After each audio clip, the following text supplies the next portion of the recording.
ये 5 काम करने से आयु कम होती है। धार्मिक शास्त्रों में बहुत से ऐसे कार्य बताए गए हैं जिन्हें करने से हमारी आयु कम होती है। आइए जानते हैं वो कौन से काम हैं। 1. शमशान का धुआं। जितना हो सके हमें शमशान के धुएं से दूर रहना चाहिए, क्योंकि जब शव को जलाया जाता है तो उसके शरीर के जलने के कारण कई तरह के विषैले पदार्थों का धुआं निकलता है, जो हमारी सांस में जाकर विभिन्न प्रकार की बीमारियां उत्पन्न कर सकता है, जिससे बीमार होने से आयु कम हो सकती है। 2. सुबह देर तक सोना। शास्त्रों के अनुसार हमें ब्रह्म मुहूर्त में जाग जाना चाहिए। यदि कोई व्यक्ति सूर्योदय के बाद तक सोता रहता है तो उसका शरीर रोगी हो जाता है और इसके चलते उसकी आयु कम हो जाती है।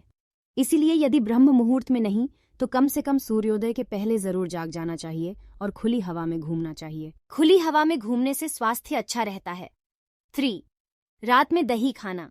जो व्यक्ति रात में दही खाता है उसका शरीर शीत जनित बीमारियों से ग्रसित हो सकता है, क्योंकि दही की तहसीर ठंडी होती है। इसलिए दही के सेवन केवल दोपहर के भोजन में करें और थाली में कभी भी दही को झूठा न छोड़ें। 4. रात में देर तक जागना। रात में देर तक जागने से हमें कई तरह की समस्याओं का सामना करना पड़ सकता है, क्योंकि रात में नकारात्मक शक्तियां सक्रिय हो जाती हैं। और दूसरी बात, यदि कोई रात को देर तक जागेगा तो सुबह देर तक सोता रहेगा। इससे उसके शरीर में रोग हो जाते हैं। 5.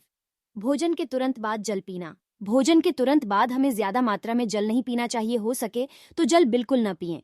यदि पीना आवश्यक है तो सिर्फ 4 से 5 घूंट ही पिएं और आधे 1 घंटे के बाद जितना मर्जी उतना जल पिएं, क्योंकि हमारे आमाशय में जठराग्नि होती है। जल पीने से वो बुझ जाती है, जिससे भोजन पचने के बजाय सड़ने लगता है। इससे हमें पेट संबंधी बीमारियां हो सकती हैं।